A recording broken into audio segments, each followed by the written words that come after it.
Welcome to the Chazz Palminteri podcast. What is today, folks? Today is your day. Today is neighborhood logic. That's right, we get so many requests for neighborhood logic. That is when you, the audience, send in your questions to me so I can give you some neighborhood logic.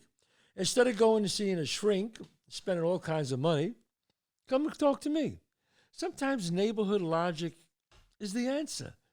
You just gotta, ask me a question and think about what I'm about to say, or, on your question. Chazz Palminteri Show at gmail.com. Send me your questions. Okay, but before we do that, before we get into the questions, Dante, we're going to talk about 1 second. Don't forget, hit the like button. Subscribe. Our subscribers are building every single day, every month. We're getting more and more subscribers. So just to hit that subscribe button. Don't forget, if you'd like to see my one-man show, I am doing it all over the United States. Go to chazzpalminteri.net. chazzpalminteri.net, where I'm going to, let's see, November 14th, I'm going to be at the Paramount Theater in Huntington. I'm coming up in Waterbury. I'll be in Waterbury, Connecticut. Just go to the site, chazzpalminteri.net. It tells you where I'm going to be. So, Dante, let's see what we got here. It's neighborhood logic time. What do we got? What's the first question? I've condensed these a lot because, it's a song and a dance every email we get. Okay. My daughter wants to be an actress, but I don't want her to do it. What should I do? From Diane in Yonkers. A daughter wants to be an actress. She doesn't want her to do it. What should she do? Well, I could talk to you about a parent who has 2 kids in the arts. My son went to Berklee School of Music. He's a singer-songwriter and an actor. My daughter goes to University of Michigan. She's in the theater program, musical theater program. So, and I always get, when I speak to these colleges and I speak to the parents, sometimes I invite the parents to come with the students when I give a lecture. And this is what I tell the parents. I can only tell the people out there what I tell the parents. And that is, the business is so hard that if they don't have it in here, in their heart, don't worry, they'll stop. They're going to get no. They're going to hear the word no so many times that if they don't have the skin to do it, they will stop. They don't need their parents to tell them to stop.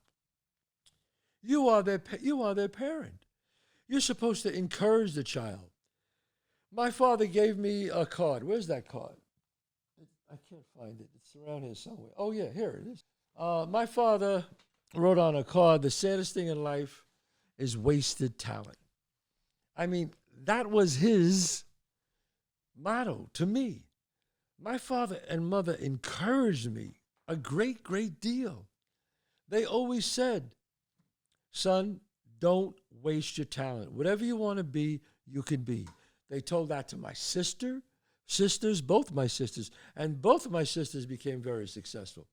So I say to you, if you really don't want them to be an actor, don't say nothing.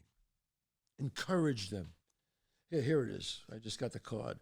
The saddest thing in life is wasted talent. It was a little card like this. I made them a little bigger. If you go to my store, actually, chazzpalminteri.net, I sell these cards, only bigger signed cards, and it's a good thing to give to your child or someone that you want to inspire. But getting back to the question, what was the person's name? You remember, Dante? Diane. Diane, encourage them. Support them emotionally and financially if you have to. That's okay. Because believe me, they will quit if they don't have it in their heart. Because only 2 things could happen if you don't keep supporting them, and they're both bad. One is they won't make it, and they'll resent you forever. Or 2, they will make it, and they'll resent you forever. So it's a lose-lose. So you're better off encouraging them, telling them to follow their dream, and you're there whenever they need help. Trust me, if they don't have it, they'll stop. But let it be on their own. Okay, Dante, another question? My boyfriend loves junk food and I don't. I hate his diet. This is from Rita in Brooklyn.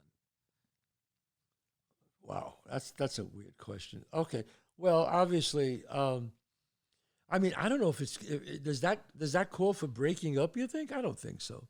No, but it is definitely an indicator of, like, you know, it doesn't say how old they are. Right. So, you know. Well, when they talk like that, we assume they're in their 20s. Yeah, but I would say. You know, if you don't cut that out and you eat like that in your 40s, you're going to be No, in exactly. some trouble. I mean, the thing about, the amazing thing about food is, I think you brought up a good point, Dante, before. We were talking about food when we were looking over the questions we were going to answer. Yeah. Remember you said, what did you say exactly? Well, food is the only addiction. I mean, why America is the fattest country in the world. Food is the only addiction where it's actually encouraged. In everyday media, you go to CVS, there's little cookies. You go to every store you go to. It doesn't even have to be a food store. Every store you go to has little candies. Every commercial is bright colors. Eat this food. It's about food, right? It plays on our lizard brain. We go, oh my God, look at all these calories. Look at all this sugar. I got to eat as much as I can. Well, they said food is like cocaine, right? Yeah, the addiction to sugar is similar to the addiction of cocaine. I mean, it makes your dopamine levels go crazy because when we were caveman, if we came across, something that was super high in calories, super sugary, a lot of calories, we ate the whole thing because you don't know when you're going to eat again. Right. But if your brain hasn't figured out, like, oh, I could just eat that.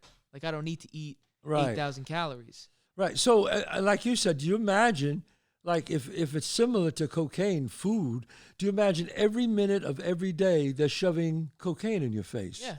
Yeah. Wow. It's incredibly difficult to quit that. I mean, that's how, if you look at that show, I know you love that show, My 600-Pound Life. Oh, yeah. I mean, you say to yourself, these people, they're 600, 700, 800 pounds. I mean, it has to be an addiction because, let's be honest, I mean, I'm not making a joke here, but when they were like 585, then somebody say, hey, babe, come on, you got to try a salad. This is wrong here. You're big and then you feel bad because you're big. So you eat. So you eat. So you eat because you feel bad. And then you eat, and then that makes you bigger, and then you feel bad that you got bigger, then you eat, then that you get bigger, and it's a vicious cycle. And then before you know it, you're there. You're dead. Right. So getting back to this young lady, she's saying that, I mean, you're probably in your 20s. It sounds that way. I would encourage your boyfriend, look, you got one body. Do you imagine if you became 18 and you started to drive and you had a driver's license, and I said to you, okay, you could buy one car your whole life, one car, so you better take care of it. Because when that car breaks down, you got no car. How would you take care of that car? You would make sure it gets the best gas. You would make sure it gets the best oil. You wouldn't overdrive it. You wouldn't burn it into the ground. You wouldn't speed. You wouldn't do anything reckless. Well, you know what? You only get one body, folks. One body. So why not treat this body like it's a temple? Why not treat this body like it's something special? I mean, I've been watching my weight and watching my diet all my life. I mean, I believe in intermittent fasting. I do intermittent fasting. My son does, we do, my family does. And it's very helpful. I remember when I spoke to the head of longevity at Beverly Hills, and I asked him, I said, Doc, is there one thing that really works? One thing that works. We say, don't eat this, eat that. You could eat this, no, don't eat that. As soon as you think you could eat something, a year later they say, oh, nope, that's bad for you. But he said one thing does work, Chazz, and that is the less you eat, the longer you live. He did say that. The less caloric intake you have, the longer you'll live. It's like a car. A car's got 400,000 miles on it, it burns out. Well, your organs are like pistons. So the less you eat, you give your body a rest, the longer you'll live. I hope that answers your question, dear. I know I didn't answer. I answered it around about. I got stuck on this diet thing, but tell your boyfriend, hey, this is the only body he has, and he's in his 20s probably, is to take care of himself. All right, Dante. Okay. Am I spoiling my child if I buy her a new car? I want her to be safe. Anthony from Florida. Anthony from Florida. Am I spoiling my child if I... So obviously she's probably just getting her license. Well, look, this is a hard one for me because I did buy my children new cars when they became old enough to drive. And I did that for the same reason that he's saying it, so they would be safe. I didn't want them to drive somewhere and be stuck on the road or be coming home late at night and be stuck in a snowstorm. I said, look, you're going to get four-wheel drive. We live here on the East Coast. Absolutely. Well, you live in Florida, so Anthony, so she doesn't need four-wheel drive. But I bought them four-wheel drive because we live here, on the East Coast, and the weather can be rough here. So, you know what? If you could afford it, explain to her, you're buying her a new car because you want her to be safe, and I'm sure she'll be happy.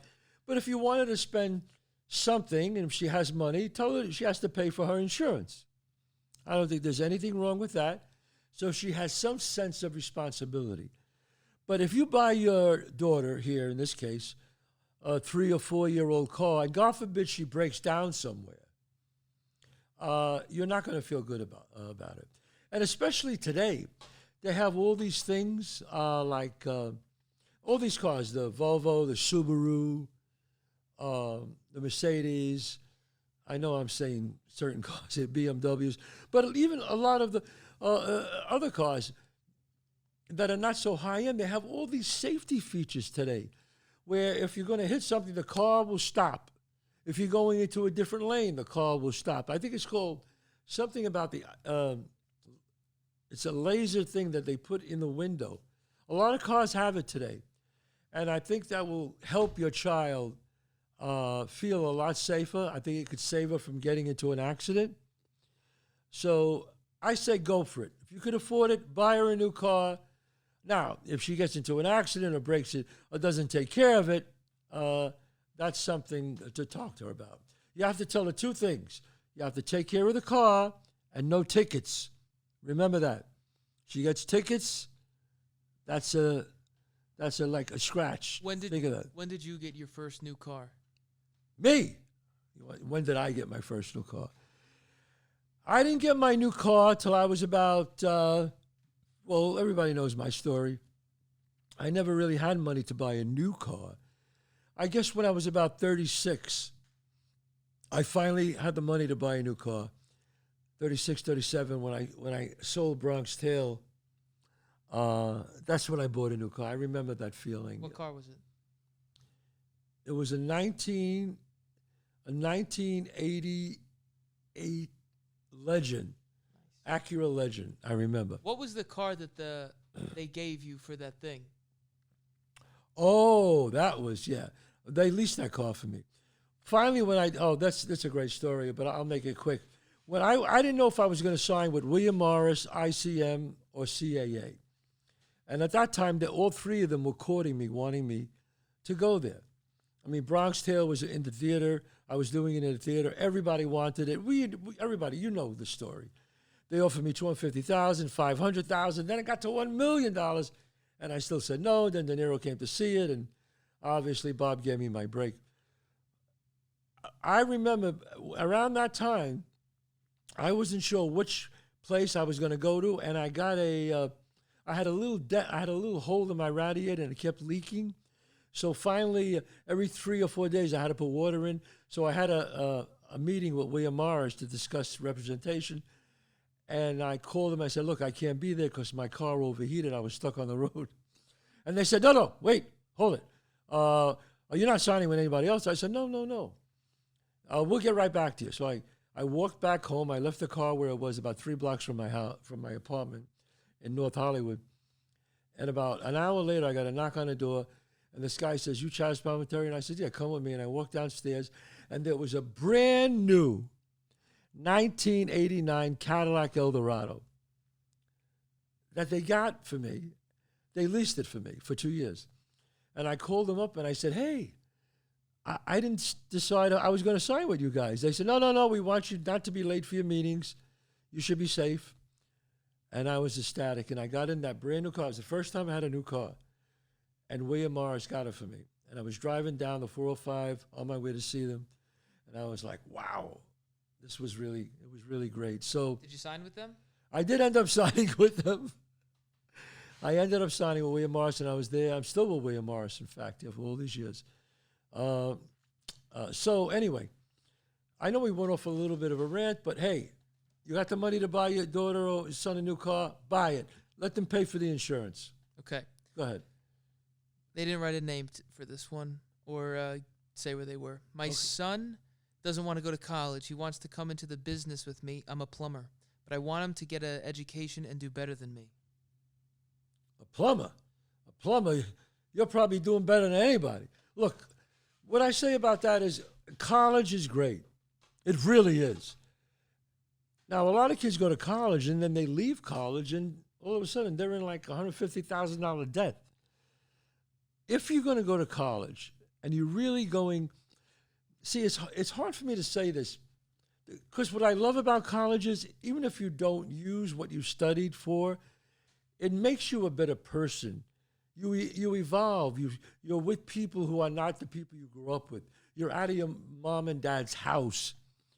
You become a better person. You learn things about life. And also you meet people that might help you later on in life. Because that's what life's all about, communication. Meeting other people and communicating with each other. As you get bigger, they get bigger. Some people get bigger, higher than you, and you could call them, they help you, you help them. That's what life's all about. Then again, I would tell this dad about his son, if his son really wants to be a plumber, see if he wants to go to school, college, and let him be a plumber during the summer. Let him learn the trade. This way he could do both. He could do both. And when he graduates, he could say, Dad, I want to come in the business with you. Or, Dad, I found another passion. So it's not either or. My neighborhood logic says let him do both. He's going to need a job in the summertime. He's going to need a job at spring break and Christmas time. Why not? Let him learn the trade and see how he feels. Because it's a win-win. If he goes into the business with you, plumbers do really well. Let me tell you something. Everybody goes to college and everybody ends up in debt. Am I right, Dante? A lot of your friends end up, they're in debt? Everybody's in student loan debt. It's the only student loan debt that declaring bankruptcy doesn't do anything for. Right. So they don't really help you. No, you'll be paying your student loan off until... I mean, it's insane how expensive. Well, I mean, Well, you don't have one, thank God, but... I'm very lucky. You're very lucky. And if your parents are fortunate enough to pay for your college and you don't have a loan when you graduate, thank God and thank them. Now, some parents, and I'm not saying it's wrong, believe otherwise. They think, I am going to let my child go to work and pay for his own way. And you know what? That's okay. I respect that and I understand that. And maybe it works for that child. I wanted to try to help my children out and take care of their college. Because then it's on you. Hey, I took care of your college. All you have to do is work hard. So I say to this gentleman here, you could do both. He can go to college and he could study to be a plumber because let me tell you something. Plumbers, electricians, builders, bricklayers, masons, there's a shortage of those people. We need those people, and those people make a fortune today. Okay. This one is from Leeds in the UK. Leeds. I'm 28, and I think about my mortality frequently. One of the side effects is that it creates a sense of urgency to work harder towards financial independence. Right. A startup company. For both myself and my family, attempt to create generational wealth or be the one to start it. It helps improve on decisiveness and appreciate the time we have on this planet we call home. How often do you think about death in general? How does it affect your day-to-day life or future decisions? Boy, he wrote a mouthful, that guy. Leeds, from London, from England. Was from London? Leeds. Yeah, no, Leeds. Leeds. I love London. No, Leeds. Leeds. Not London. Totally different place. No, I said, he's from Leeds. Leeds. Leeds, okay. Well, how often do I think about death? Every day. We all think about death. Even if you don't think about it, it's there subconsciously in your head. I think that a lot of the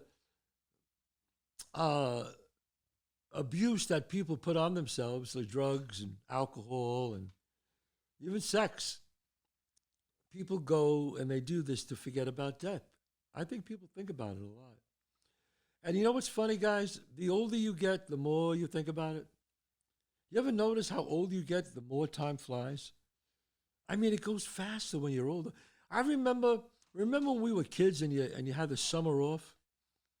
The summer was forever. Forever. It was like, oh my God, I don't go back for 3 months. 3 months was forever. Now 3 months is like a pimple on a cow's ass. Excuse the expression. It goes like that. All of a sudden, it's Christmas, New Year's.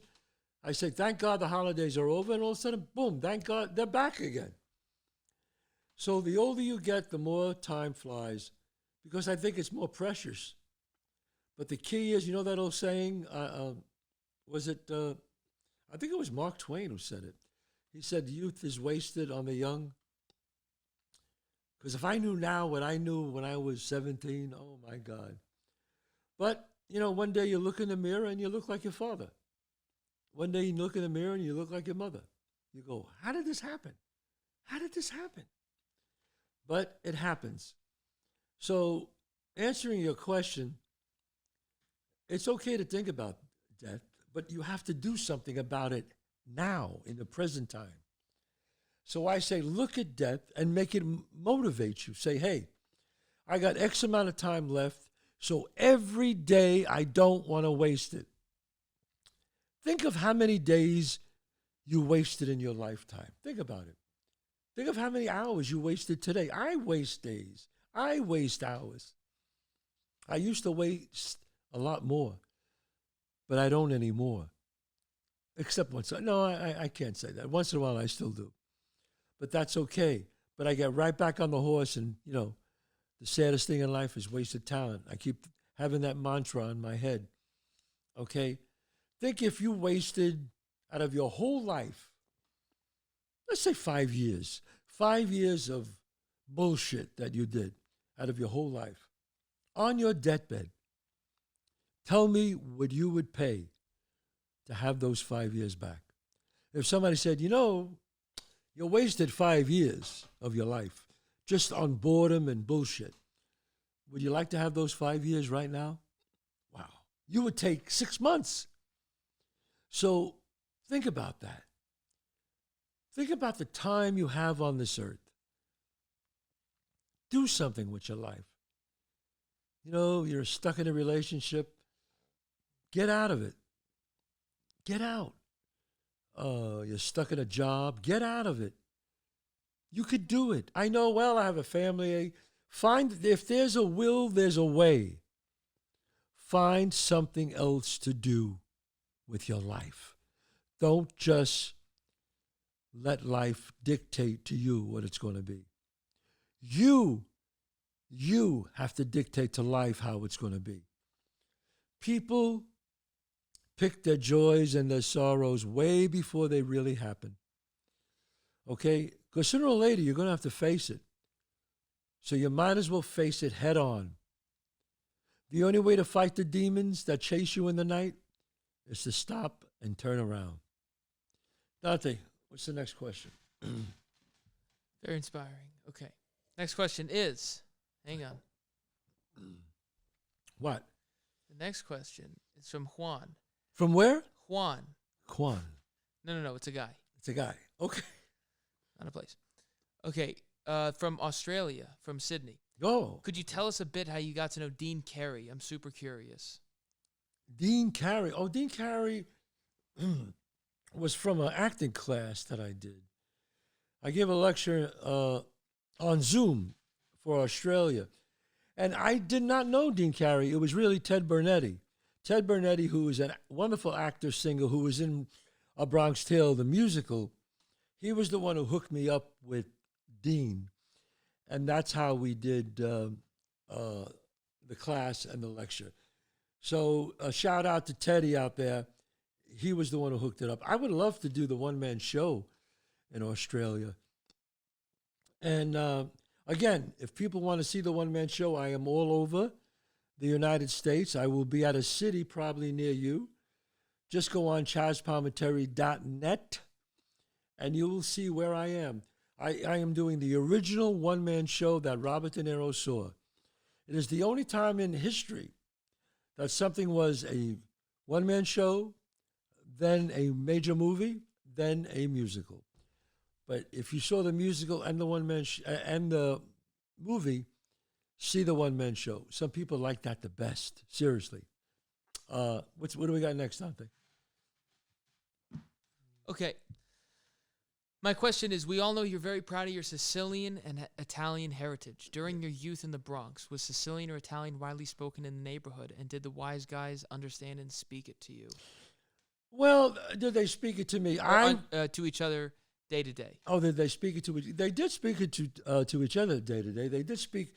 A lot of them was Sicilian because I'm from my family's from Sicily, both my mother and father. As my father would say, you're 100% Sicilian. Be proud of that. And now the dialect, the Sicilian dialect, is like I don't even know. It's Italian, but it's another language. I mean, literally, the words are so different. Like, let's go would be andiamo is the right way to say it. But in Sicilian dialect, it's amonin. I mean, that's not even close. You know what I mean, folks? So, but my mom and dad, my mom spoke the dialect very well. But when I was growing up in the Bronx, they didn't want to teach it to me and my sister because my grandfather was like, hey, we're here in America. We learn the language. Don't make them speak Italian, which I really found, I wish they did teach us that.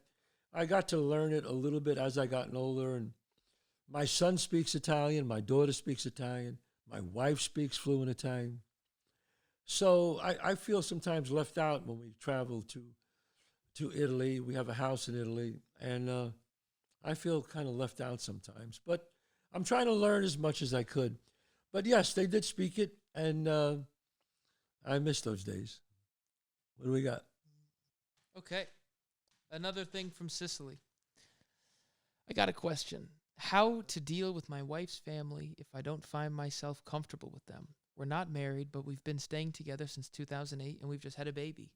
They're a bit too much intrusive, let's say. I need some neighborhood logic to solve this. A big hug from Sicily. Wow. Does he leave his name? Ettore. Ettore. Ettore. Ettore. Well, wow. Look, not everybody gets along with their in-laws, you know. I was very blessed. I had two great in-laws, Jerry and Rose Renato, my lovely wife's mom and dad, and they stayed with us for a long time. They stayed with us on and off for 20 years sometimes. And they passed away while they were living here. And I was fortunate, my wife and I, we gave them a great life, you know. We traveled with them, and they helped us with the children. But you're saying you don't get along with them. But here's the thing I don't understand. You've been together since 2008? So, wow, you've been together a long time. I don't know what you're going to do about it now.